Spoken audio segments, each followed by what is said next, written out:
After week 2 in NFL Survivor, we lost another 15% of contestants in large Survivor pools, but it could have been a lot worse. We'll discuss a wild week 2 and get you ready for a seemingly easy week 3 in NFL Survivor coming up next.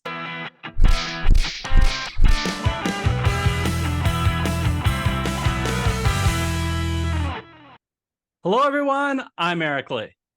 And I'm Michael Wiley, and we're the Fantasy Football Consultants. Eric, we started the week with 158 in our pool.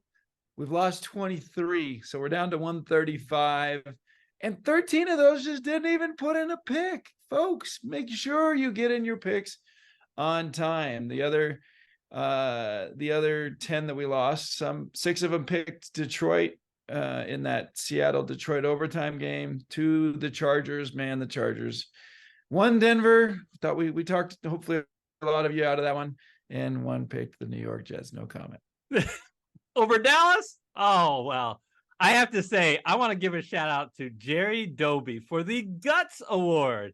He picked the Indianapolis Colts at Houston. Folks, there are a lot of large favorites this week. In our opinion, you shouldn't be considering any other pick other than these 5. Kansas City, 12.5-point favorites at home against Chicago. Dallas, 12 points at Arizona.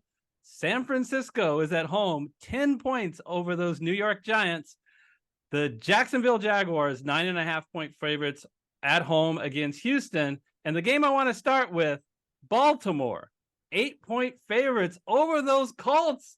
And I'm not sure if it's Anthony Richardson or Gardner Minshew, but both looked good last week. Yeah, I agree. And, Baltimore obviously they're down Dobbins. They do have Andrews back. Their offense has not necessarily been clicking, and while their defense has looked good, I feel like that spread's a little bit high, but, I like the pick. Yeah, I mean, I think that there's going to be a decent amount of pick popularity here. I think it was important for us to cover, but I'm completely out on the Baltimore pick. Not just because I already picked Baltimore, but even if I hadn't picked Baltimore, this Colt team does scare me a little bit compared to the other games. And more importantly, Baltimore, if you haven't used them yet, they play at Arizona in week 8. Look, I think, and we'll talk more about that Giant fan game. I think that I am more disappointed in the Giants that game was so close than all of a sudden impressed with Arizona being a decent team. Yeah, very much so. I mean, they were basically 60-0 in their first 60 points of football, down 28-7. I think we saw that Arizona team is pretty bad by their inability to hold that lead. Are you agreeing with me? I'm out on Baltimore. I cannot recommend Baltimore this week. How about you? I'm out on Baltimore, partly for what you mentioned. I like the week 8 pick. There's not a lot of other week 8 picks that I feel really good about. Seems like that's a great one if you have not picked Baltimore yet. And to me, jury's still out on Baltimore. And Indianapolis, despite their challenges, has a very good offensive line. So it really comes down to 4 games. And it's amazing that we get 4 games that have this high of a spread. I feel very confident in the favorites in all of these games. And I don't think you have the problem of pick popularity because I think it'll likely be spread among these games. So I think a lot of it comes down to future value. Let's talk about Jacksonville. They are 9.5-point favorites over Houston. Well, I mean, to me, this is perhaps the game to go. Jacksonville coming off a disappointing loss, going to be home against a Houston team that has not figured out their offense. They look very atrocious on offense. Other than Nico Collins, if you have him for your fantasy league, you're happy about that. They're so bad on offense. Their defense is just not good enough to keep Jacksonville down. A little bit disappointed in Jacksonville's performance this last week, but I think they're going to put it back together. Their defense is very strong. They have so many weapons on the offensive side of the ball. To me, unless you, I don't want to get too far ahead of myself, unless you want to use your Kansas City pick now because you're just not feeling great about Kansas City. This is Kansas City's best week as well. You're just not sure about that Kansas City team. I think Kansas City's going to put it together. To me, this is the week to pick Jacksonville, even though the spread is not as high as some of these other games. Yeah, no. So you make so many good points, Michael. I think now we've seen 2 weeks. We always said, "Hey, I want to see some 2 weeks." We had suspicions at the beginning of the year, right? The 3 worst teams last year were Arizona, Houston, and Chicago. Those are the first 3 picks of the draft. Chicago traded theirs away, but those are the first 3 worst teams last year. The lines makers, as far as to win the Super Bowl, also put them at the bottom. And after 2 weeks, that's what I see, the 3 worst teams in the league. Now, I'm going to give a little respect to Houston. I think they have played the worst, partially because of their many injuries that they've had, especially on the offensive line. They had a good strategy. We got a good young quarterback. Let's put him behind a strong offensive line. And like 3 or 4 of them are all hurt. Some of them will be back. So when I think of Houston way in the future, they may not be a team they can pick on. But now, yes, this is the time to pick against Houston. Their offensive line, first of all, they're not protecting Stroud. He's gotten they've given up a league leading 11 sacks and 19 hurries. That's not good. It's also not good that this offensive line can't give running holes. Last week, they had 26 carries. And you know how many yards they got out of that? 52. That's 2 yards a carry. That's Indianapolis's defensive line is not particularly strong. So there's a problem here, but you pointed to it, some of these injuries. And let's go back to the basic math, right? So far in 2 games, Jacksonville beat the Colts by 10. The Colts beat Houston by 11. This is in Jacksonville. I feel great about this game. I will have to put a couple of caveats, and you tell me if this weighs anything on you, Michael. Yes, it's a division game. Some people really don't like picking in division games. I don't mind as much. And the other thing is, last year, Houston, not a good team, went into Jacksonville and beat them in a horrible offensive display. But I guess my question to you is, Gardner Minshew chopped up. First of all, Richardson ran all over them. And then Gardner Minshew, a backup, 19 for 23, 171 yards, just destroyed this defense on Jacksonville. How can they stop people like Trevor Lawrence, Calvin Ridley, Christian Kirk? I mean, how can that defense do that? Yeah, I don't think that they can. I mean, again, a lot of people were a little bit frustrated that Jacksonville didn't beat Kansas City this last week when Kansas City's still kind of looking like they're not all put together. Jacksonville is still, they have everything. They have all the tools. Some people are picking them to go to the Super Bowl this year, and they're not as far rusty, even though they lost to Kansas City, as some of these other teams, coming off. Philadelphia looks a little rusty. Kansas City looks a little rusty. Obviously the Bengals look pretty garbage right now, rusty. Jacksonville doesn't. I think they're good to go. The one caveat, we've seen this in the NFC West, where the Rams have the Seahawks number, the Niners have the Rams number. You could argue that Houston has been a challenge for Jacksonville in the past, but that's not going to happen this week. I think this is a nice. This is going to be a nice, easy week for Jacksonville. They need it. It's funny, Michael, when I look at confidence level, you talk about how confident am I that Jacksonville is going to win, and I compare it to how I felt against Buffalo when I picked them over the Raiders, and I feel just as confident. I think the issue, though, that people will have is there are other games. I honestly, if you told me my life is on the line just to win this week, it wouldn't be Jacksonville. But the thing is, Jacksonville has clearly less future value than those other teams. All right, so after Jacksonville, we have 3 other games. Let's start with the San Francisco 49ers, 10 points over the New York Giants. Look, I'll keep it really simple. The Giants lost 40-0 against Dallas. And then they played Arizona one of the worst teams in the NFL, and they almost lost. And oh, by the way, they're not going to have their best player on their team, Saquon Barkley. I think this is going to be an easy win for the Niners. Yeah, no, this is I actually might think this is the easiest win of all the games on the slate. Probably, maybe not actually. But you know, the reason not to pick the Niners is, you know, future value. But I'll say a couple words about the Giants. I mean, how frustrating have they been to really not do anything in week 1, and in week 2 to not do anything for the entire first half.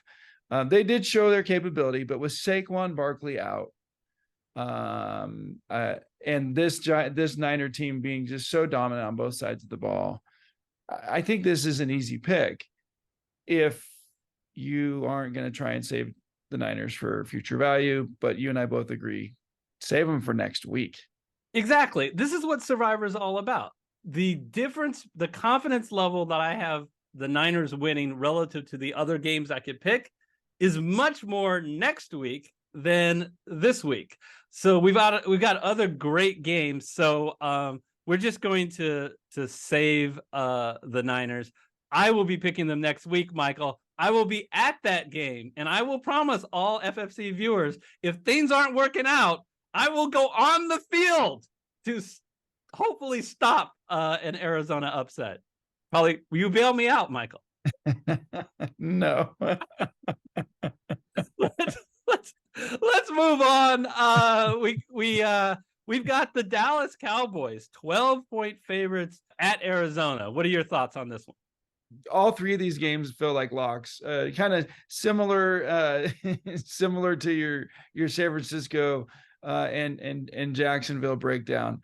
I'll steal your thunder here. Dallas beat Giants 40-0. If you ignore the first half of last week's game, the Giants demolished Arizona in the second half. Thereby, by definition, Dallas will demolish Arizona.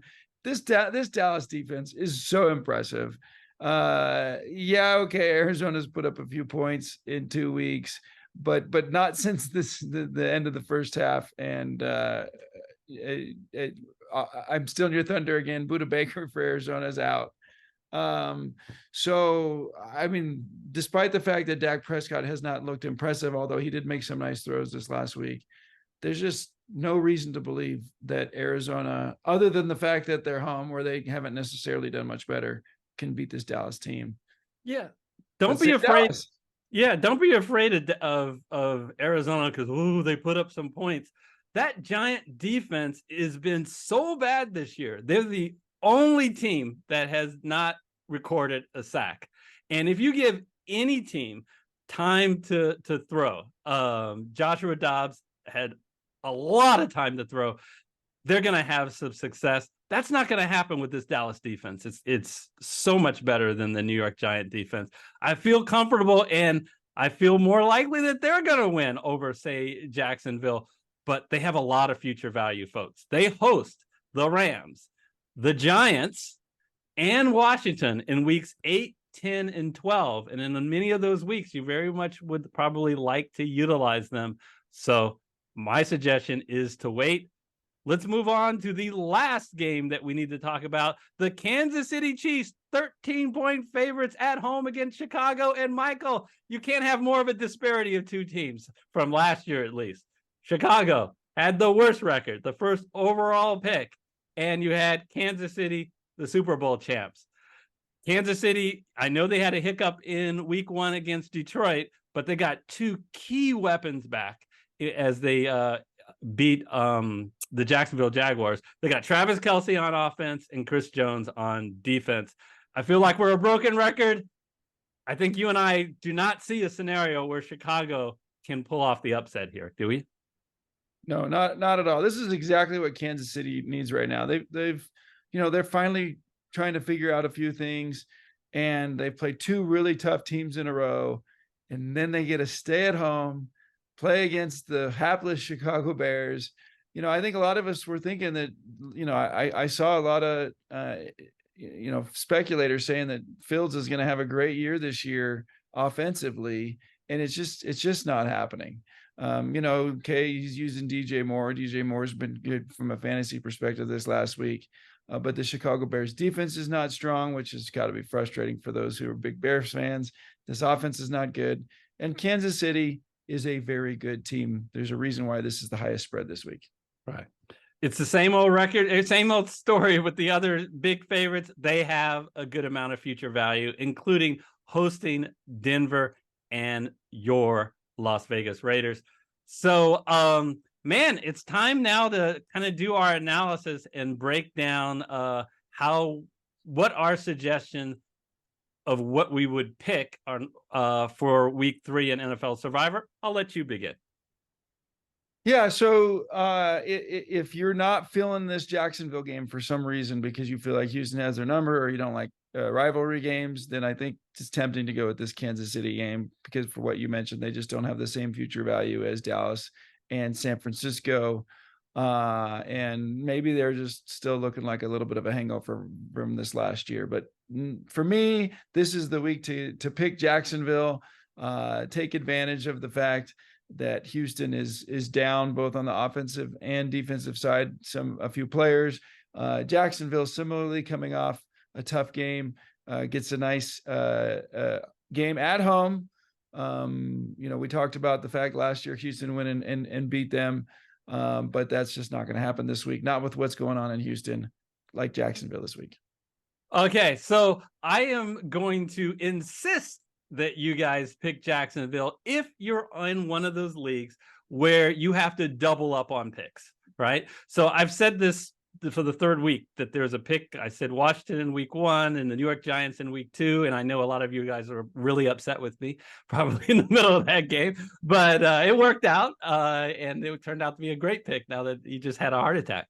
But I actually don't think Jacksonville is one that will give you a heart attack. They have very little future value. And while you're having to load up on picks late in the season, it's nice to have some of these big favorite teams at your disposal.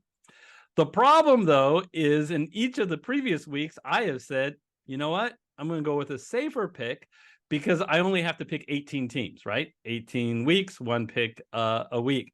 But I told you I'm going to make my move, and my move is this week I'm going to join Michael and pick the Jacksonville Jaguars, even in a one pick a week league.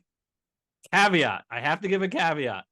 My caveat is I want to understand whether Houston is going to be as crippled as they have been over the first couple of weeks. 2 very important players, one on defense, one on offense. Jimmy Ward on defense, their safety, has not played this year. I want to see that he is going to be out again. And their offensive line, which had so many troubles that I've already talked about. Well, a big part of that is Laramie Tunsil, still has not played. I want to see if he is going to play this week. But I think I want to be clear, folks. If you want to just have the highest likelihood to win, you don't want to pick Jacksonville. You probably want to pick any of the other 3 games. But in our humble opinion, that is not the way you play Survivor. I think this is a gamble, but I think it is a very calculated gamble with a good chance to win. I'm going Jacksonville. So we want to hear from you guys.